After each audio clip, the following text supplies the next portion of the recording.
अक्सर ही जीवन में कई बार होता है कि हमें कार्य करने से पहले भय लगता है। रात को सोते समय सोने पे हमें सपनों में सांप मिलते हैं, या हम किसी भी कार्य करने से पहले डर जाते हैं। हमेशा चिंताएं हमारा पीछा करती रहती हैं। तो निश्चय ही आपकी कुंडली में कालसर्प का दोष है। नमस्कार दोस्तों, मैं कैलाश और आप देख रहे हैं लाइव भारत का कालचक्र प्रोग्राम। और इस प्रोग्राम में हम ज्योतिष के माहिर गुलशन कुमार जी से जानते हैं ऐसी बातें जो आपके जीवन में नया मोड़ ला सकती हैं और आपके जीवन की छोटी छोटी समस्याओं को छोटे छोटे उपाय से ठीक कर सकती हैं। तो आज हम बात करेंगे खास एक प्रोग्राम पे, जैसा कि श्रावण का मास चल रहा है और ये महादेव का मास माना जाता है। और इस महादेव के पावन अवसर पर हम अपने जीवन में कई बाधाओं को दूर कर सकते हैं, जैसे कि ज्योतिष के उपाय से। तो आज गुलशन कुमार जी हमारे साथ मौजूद हैं और खास कर बात करेंगे हम कालसर्प के बारे में, जो कि कालसर्प ऐसा दोष है जिसकी कुंडली में होता है, उसको भय, चिंता, बीमारियां, धोखा आदि कई ऐसी त्रुटियां उसका पीछा नहीं छोड़ती और वो आदमी सारा जीवन परेशान रहते हैं। लेकिन वो परेशानी का हल कर सकते हैं। पंडित जी से हम उसी बारे में आज बात करेंगे और खासकर बात करेंगे कालसर्प योग होता क्या है। तो नमस्कार पंडित जी, स्वागत है आपका लाइव भारत पे। तो जैसा कि हम बात कर रहे थे कालसर्प के बारे में, तो कालसर्प सबसे पहले तो हम ये जानेंगे कालसर्प दोष होता क्या है। दोस्तों, ज्योतिष में जब सारे ग्रह राहु केतु के मध्य आए तो ये योग बनता है। राहु केतु छाया ग्रह हैं, इन्हें पापी ग्रह की संज्ञा भी दी गई है। राहु जो है वो सांप का मुंह होता है और केतु उसकी पूंछ होती है। पिछले जन्म में हमारे माता पिता के द्वारा, हमारे पूर्वजों के द्वारा सर्प श्राप के कारण, बुरे कर्मों के कारण ये योग बनता है। इससे हमें बहुत व्याधियाँ प्राप्त होती हैं। इसी को ही कालसर्प दोष का नाम दिया गया है। तो कालसर्प दोष अक्सर ही कुंडली दिखाते हुए या कई लोगों को अपना पंडित जी द्वारा बताया जाता है कालसर्प योग है। लेकिन कालसर्प योग कितने प्रकार के होते हैं? दोस्तों, इसकी 12 मुख्य श्रेणियाँ हैं। मेन है इसका, एक होता है पूर्ण कालसर्प योग, एक होता है आंशिक कालसर्प योग। आंशिक वो होता है जब एक भी ग्रह राहु केतु के बीच में से निकल जाए, उसको बोलते हैं आंशिक कालसर्प योग। लेकिन यह भी व्यक्ति के जीवन में बुरा प्रभाव डालता है। तो यानी कि 12 राशियों, तो 12 राशियों के हिसाब से 12 तरह के कालसर्प योग जी। तो हर राशि पे कालसर्प योग का अपना अलग प्रभाव होता है जी। तो जी आज हम किस इन 12 राशियों में से किसके मेन महत्व पे बात करने वाले हैं कालसर्प योग की? आज हम बात करके सबसे पहले अनंत नामक कालसर्प योग, जिसकी कुंडली में राहु लग्न में हो, यानी कि राहु पहले भाव में हो, केतु सप्तम भाव में हो और बाकी ग्रह राहु केतु के मध्य में आ जाएं, तो उसकी कुंडली में अनंत कालसर्प योग बनता है। इसके क्या दुष्प्रभाव हैं ये हम अभी देखने को मिलेंगे। तो दुष्प्रभाव काफ़ी होते हैं कालसर्प योग के। तो किस किस तरह के दुष्प्रभाव ऐसी कुंडली में मिलते हैं? खासकर अगर जो बात करें, जैसा कि आपने बताया राहु केतु की स्थिति बताते हुए बताया, तो इसमें राशि कैसी बनती है? दोस्तों, लग्न कोई भी हो, मेष लग्न हो, वृष लग्न हो, मिथुन हो, कर्क हो, सिंह हो, जिसकी कुंडली में राहु प्रथम भाव में हो, यानी कि पहले घर में हो, और राहु सप्तम भाव में हो, तो उसकी कुंडली में अनंत नामक कालसर्प योग का निर्माण होता है। राशि कोई भी हो, ये योग बुरा प्रभाव डालता है।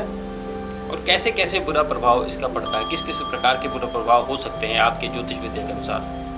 राहु, जैसे कि हम जानते हैं दोस्तों, राहु जहाँ बैठते हैं वो घर खराब हो जाता है, और केतु जहाँ बैठते हैं उस घर को पकड़ लेते हैं। राहु लग्न में, केतु सप्तम में, इसका ये प्रभाव होगा कि व्यक्ति के सिर पे चोट लगेगी, उसके सांस में कमी आएगी, उसका स्वास्थ्य खराब रहेगा, उसको हर समय अकाल मृत्यु का वेस्ट आता रहेगा। अगर वो भाई वाली करे, उसकी भाई वाली खराब हो जाएगी, साझेदार धोखा दे जाएंगे, दाम्पत्य जीवन खराब रहेगा, कमर दर्द, माइग्रेन की शिकायत रहेगी, मानसिक अशांति रहेगी, उसकी बुद्धि कपटी हो जाती है, वह धोखा देगा या उसको धोखा मिलेगा, सोचता कुछ है होता कुछ है। उसकी शादी में विघ्न आएंगे, शादी लेट होगी, कई बार डिवोर्स भी देखा गया है। आफ्टर मैरिज डिवोर्स हो सकता है, मान आनी होती है, व्यक्ति अपना उचित फैसला नहीं कर पाता, सपने में सांप नजर आएंगे, पहाड़ से गिरना, सपने में ऐसा लगना कि जैसे मैं उड़ रहा हूँ, ये अनंत नामक काल सर्प योग के दुष्प्रभाव हैं। जीवन साथी स्वार्थी होता है, अपव्यय होता है, ना व्यक्ति इसको छोड़ पाता है ना साथ रह पाता है, ऐसी उसकी ज़िंदगी हो जाती है और लास्ट में उस पर किए कराए का प्रभाव बहुत ज़्यादा असर करता है। तो किए कराए का प्रभाव असर करता है, तो आपने ये दुष्प्रभाव गिनाए और इनसे निजात पाना हो तो ये इन प्रभावों से, तो उसके लिए उपाय क्या होंगे? दोस्तों, इसके हमारे ज्योतिष में बहुत सारे उपाय बताए गए हैं। किसी भी आप ज्योतिर्लिंग में जाकर इसकी पूजा करवा सकते हैं, जैसे वाराणसी, नासिक, त्र्यंबकेश्वर। लेकिन जो लोग इतना खर्चा नहीं कर सकते, आर्थिक रूप से वो थोड़े मध्यम हैं, उनके लिए मैं ये उपाय बताने जा रहा हूँ। नंबर 1, वो लोग जिसकी कुंडली में अनंत नामक काल सर्प योग है, अपने कमरे में, अपने शयन कक्ष में मोरपंख रखें और उसकी हवा लेते रहें। नंबर 2, चांदी की गोली गले में पहन लें या अपनी जेब में रख लें। नंबर 3, नागपंचमी को कन्या को खीर खिलाते रहें। हर बुधवार एक नारियल जटा वाला जल प्रवाह करते रहें। हर वीरवार 7 मछलियाँ नदी में, तालाब में आज़ाद करें। कुष्ठ आश्रम में अन्न का दान, कपड़ों का दान करते रहें। स्नान करते समय पानी में इत्र डालें, थोड़ा केसर डालें और थोड़ा गंगा जल डालें। इससे उनका ये काल सर्प दोष हटेगा और वह सर्प के मुख से स्वतंत्र होंगे। तो ये थे उपाय जो पंडित जी ने बताया काल सर्प योग के कैसे उपाय, और ये सभी तरह के काल सर्प योग के लिए नहीं है। अनंत काल जो माना जाता है काल सर्प योग की, जैसे कि 12 प्रकार बताए, 12 प्रकार में से अनंत काल का उपाय ये बताया गया है। तो जिन भाइयों को अनंत काल का काल सर्प योग है वो ये उपाय नोट कर लें और घर बैठे इन मुसीबतों से, समस्याओं से निजात पा सकते हैं। अगर जो फिर भी कोई आपको जानकारी चाहिए तो नीचे स्क्रीन पर दिए गए नंबर पर कॉल करके आप पंडित जी से सीधी बात कर सकते हैं और अपनी कुंडली के बारे में अधिक जानकारी पा सकते हैं।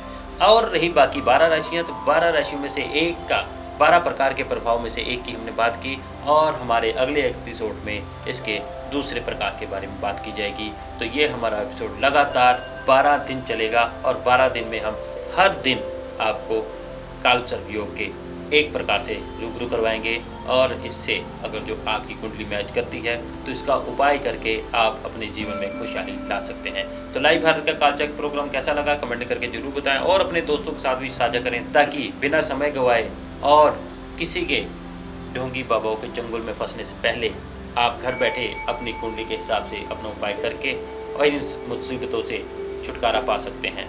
तो जैसे कि मैंने पहले भी बताया, अधिक जानकारी के लिए पंडित जी का नंबर दिया गया है, उनसे संपर्क कर सकते हैं।